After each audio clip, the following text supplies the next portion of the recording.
दोस्तों, यदि आप मारुति ब्रेजा और टाटा नेक्सॉन इन दोनों गाड़ियों में से कोई एक गाड़ी फाइनल करने की सोच रहे हैं, लेने की सोच रहे हैं और जानना चाहते हैं कि आपको इन दोनों में से कौन सी गाड़ी लेनी चाहिए और कौन सा इंजन ऑप्शन लेना चाहिए, कौन सा वेरिएंट लेना चाहिए, किस प्राइस पे कौन सा वाला वेरिएंट आपके लिए बेनिफिट वाला रहेगा। जैसे यदि आप इन दोनों में से बेस वेरिएंट लेते हो, यदि आपका बजट 8 साढ़े 8 लाख रुपए का है तो आपको कौन सी गाड़ी लेनी चाहिए, और 10 लाख का यदि बजट है तो कौन सी गाड़ी लेनी चाहिए, और उससे ज़्यादा का बजट है तो कौन सी गाड़ी लेनी चाहिए। तो आज के इस वीडियो को देखने के बाद आपको क्लियरिटी हो जाएगी कि आपको किस बजट के अंदर कौन सी गाड़ी लेनी चाहिए। देखो, ये दोनों ही गाड़ियाँ बहुत अच्छी हैं और इन दोनों ही गाड़ियों ने अपना लोहा मनवा रखा है। तो हम ऐसा नहीं बात करेंगे कि ब्रेजा अच्छी है या नेक्सॉन अच्छी है, हम बात करेंगे प्राइस वाइज। जैसे कि फॉर एग्जांपल इन दोनों का यदि आप बेस वेरिएंट लेने का प्लान करते हो तो दोनों का ही जो बेस वेरिएंट है आपको लगभग 8.5 लाख रुपए पड़ता है जयपुर राजस्थान के अंदर। आप कौन से स्टेट में हो तो आपके स्टेट का आरटीओ में थोड़ा बहुत फ़र्क हो सकता है।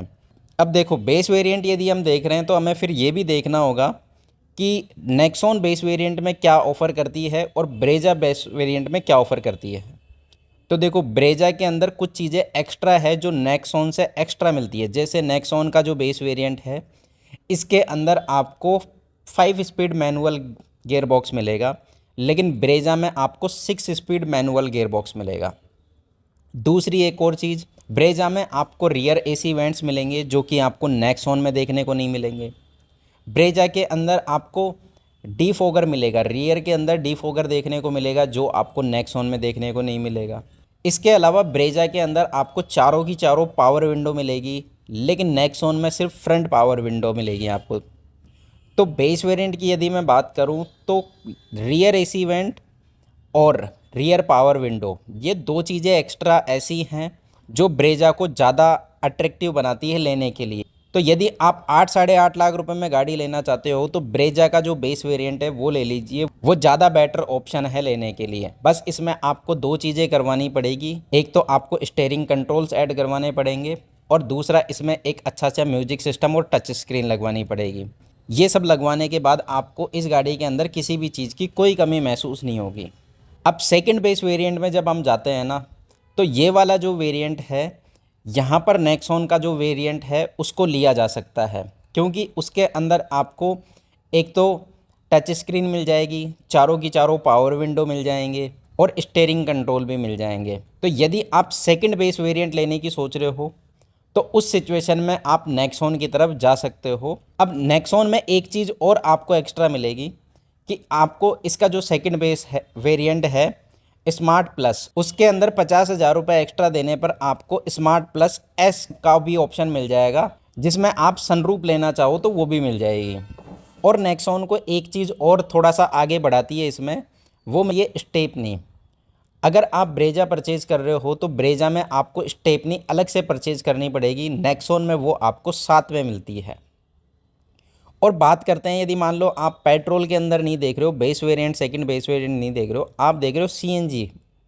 तो सीएनजी के अंदर बात मैं करूं तो नेक्सॉन का जो स्मार्ट प्लस सीएनजी है वो बहुत ही बेहतर डील मिल जाएगी आपको यदि आप लेते हो तो, क्योंकि वो आपको लगभग लगभग 10.5 लाख रुपए ऑन रोड मिल जाएगा जयपुर राजस्थान के अंदर। और ब्रेजा का जो सीएनजी वाला बेस वेरिएंट है वो आपको देखने को मिलेगा 9,30,000 रुपये के अंदर एक्स शोरूम, जो कि लगभग ऑन रोड आते आते आपको लगभग 10.5 लाख रुपए का पड़ेगा।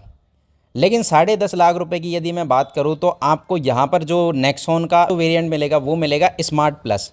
स्मार्ट प्लस जो वेरिएंट है नेक्सॉन का, वो एक बहुत ज़्यादा बेहतर ऑप्शन है ब्रेजा के बेस वेरिएंट से, क्योंकि यहाँ पर आपको ब्रेजा का तो बेस वेरिएंट ही मिलेगा 10.5 लाख ऑन रोड में, लेकिन आपको नेक्सॉन का सेकंड बेस वेरिएंट मिलता है जो ज़्यादा वैल्यू फॉर मनी है। और यदि आप इसके सेकंड बेस वेरिएंट पे जाते हैं ब्रेजा के पे, जो कि 9,99,000 रुपये के अंदर पड़ता है, तो उससे ज़्यादा बेटर फिर नेक्सॉन का जो प्योर प्लस वाला वेरिएंट है वो मिल जाएगा। उसमें भी आपको ज़रूरत के सभी फीचर्स मिल जाएंगे। सिर्फ एक चीज़ का बेनिफिट मिलेगा आपको यहाँ पर ब्रेजा में, कि ब्रेजा में यहाँ पर आपको जो इंजन मिलेगा वो मिलेगा 1500 सीसी का नेचुरली एस्पिरेटेड इंजन। ये एक बेनिफिट है ब्रेजा का, लेकिन यहीं पर एक डिसएडवांटेज भी मिल जाता है नेक्सॉन की तुलना में, कि नेक्सॉन में आपको ड्राइव मोड्स मिलते हैं, इकोनॉमी ड्राइव मोड, सिटी और स्पोर्ट्स। तो जैसे मान लो आप अपनी गाड़ी को पहाड़ों में लेके जाते हैं, तो वहाँ पर जो इसका स्पोर्ट्स मोड है वो काफ़ी बेनिफिट वाला रहता है, जो कि ब्रेजा के अंदर मिसिंग है। तो ब्रेजा में यदि आपको एक चीज़ का बेनिफिट मिल रहा है कि आपको नेचुरली एस्पिरेटेड इंजन मिल रहा है, तो दूसरी चीज़ में माइनस है कि जब आपको गाड़ी से बहुत ज़्यादा पावर की ज़रूरत है तो वो आपको बहुत ज़्यादा पावर निकाल के नहीं देगी। और बहुत सारे लोग देखो एक चीज़ पे बात करते हैं कि मारुति की गाड़ियाँ ज़्यादा रिलायबल होती है, लेकिन नेक्सॉन भी 8-9 साल से रेगुलर बाज़ार के अंदर अवेलेबल है और इसकी भी इंजन को लेके कोई बहुत ज़्यादा कंप्लेंट्स देखने को नहीं मिली कि जहाँ पर ओनर्स ने ये बताया हो कि उनको अपने नेक्सॉन के इंजन में इतनी ज़्यादा समस्याओं का सामना करना पड़ा। एक नॉइस का ज़रूर फ़र्क है कि जो नेक्सॉन का इंजन है वो जनरेटर की तरह नॉइस करता है, लेकिन मारुति का जो इंजन है वो साइलेंट है। लेकिन इस चीज़ को अपने आप में देखने का एक नज़रिया होता है कि जैसे डीजल इंजन बहुत ज़्यादा आवाज़ करते हैं, लेकिन डीजल इंजन के जो ओनर्स हैं वो उस आवाज़ को एंजॉय करते हैं। वो ऐसा लगता है कि कोई दमदार चीज़ चला रहे हैं, गाड़ी चलती है तो ऐसा लगता है कि हाँ कुछ चला रहे हैं अपन। तो इस चीज़ का अपना अपना एक फ़र्क होता है कि आपको साइलेंट इंजन चाहिए तो आप डेफिनेटली जो है ब्रेजा की तरफ ही जाइए, लेकिन आपको इंजन नॉइस से फ़र्क नहीं पड़ता और आपको फीचर्स ज़्यादा चाहिए तो आप जो है नेक्सॉन की तरफ जा सकते हैं। सेफ्टी की बात करें तो देखो दोनों गाड़ियां 5 स्टार सेफ्टी रेटिंग के साथ आती हैं, लेकिन बिल्ड क्वालिटी में यदि बात करें तो नेक्सॉन आज भी अपर ही रहेगी। मारुति की गाड़ियां सेफ ज़रूर मारुति बनाने लगा है, मारुति ने बहुत बढ़िया काम किया है इस चीज़ पे, लेकिन अभी भी उसकी जो बिल्ड क्वालिटी है वो इतनी स्ट्रॉन्ग नहीं है टाटा और महिंद्रा की जैसी। और देखो इससे ऊपर के जो वेरिएंट है ना, जो 10 लाख रुपए से ज़्यादा ऊपर जाते हैं एक शोरूम पे, उनकी बात करने का सेंस नहीं है, क्योंकि दोनों ही कंपनियां ऊपर के जो वेरिएंट हैं उसमें ज़रूरत के सभी फीचर्स दे देती है, जिनके बारे में बात करने का कोई सेंस नहीं है। हो सकता है कि किसी को वेंटिलेटेड सीट चाहिए हो, किसी को नहीं चाहिए हो, तो वो फिर आदमी अपने हिसाब से देख सकता है। लेकिन मैक्सिमम क्या है, मुझे जितना लगता है पर्सनली कि ये दोनों ही गाड़ियाँ कोई भी पर्सन ज़्यादातर लेता है तो वो 8 से 10 लाख रुपए के बजट को ही स्पेंड करने की सोचता है। तो मैंने जो है इसका एक तरीके से 10 लाख एक्स शोरूम यदि गाड़ी स्टार्ट होती है तो वो आपको 11.5 से 12 लाख रुपए ऑन रोड पे जाके मिलेगी। तो इस सिचुएशन के हिसाब से 12 लाख रुपए से ऊपर के बजट में इन दोनों गाड़ियों पे जाना ज़्यादा बेहतर ऑप्शन नहीं है, तो मैं आपको उसके बारे में बताऊँगा भी नहीं। तो देखो मेरी जो लिस्ट है उसके हिसाब से यदि आपको बेस्ट वेरिएंट ही लेना है तो आप ब्रेजा का टर्बो वाला ले लीजिए, बहुत ही बेहतर ऑप्शन है। उसके अलावा यदि आपको सीएनजी में लेना है तो सीएनजी के अंदर सेम प्राइस के अंदर नेक्सॉन आपको ज़्यादा फीचर्स दे रही है ब्रेजा की तुलना में। बस ब्रेजा में आपको एक ही चीज़ एक्स्ट्रा मिल रही है, इसका 1500 सीसी का नेचुरली एस्पिरेटेड इंजन। उसको छोड़ के ब्रेजा के अंदर कुछ भी ऐसा नहीं है जो आपको नेक्सॉन से ज़्यादा मिल रहा हो, बाकी सब चीज़ें आपको नेक्सॉन से कम ही देखने को मिलेगी। और ब्रेजा के अंदर अंडर बॉडी सीएनजी मिलती है तो स्टेपनी गायब है, लेकिन आपको नेक्सॉन के अंदर स्टेपनी भी मिलेगी और आपका बूट स्पेस कॉम्प्रोमाइज़ नहीं होगा। ब्रेजा के अंदर यदि आपको स्टेपनी रखनी है तो फिर आपको अपने बूट स्पेस में रखनी पड़ेगी, जिससे आपका बूट स्पेस कॉम्प्रोमाइज़ होगा।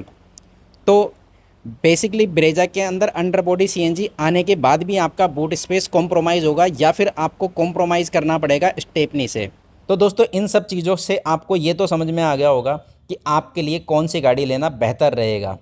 और भी यदि आपका कोई सवाल है जो आप मुझसे पूछना चाहते हैं तो कमेंट बॉक्स में पूछ सकते हो, और यदि आपकी कोई राय है तो भी कमेंट बॉक्स में कमेंट करके ज़रूर बताना, मैं आप लोगों के सभी कमेंट ध्यान से पढ़ता हूँ।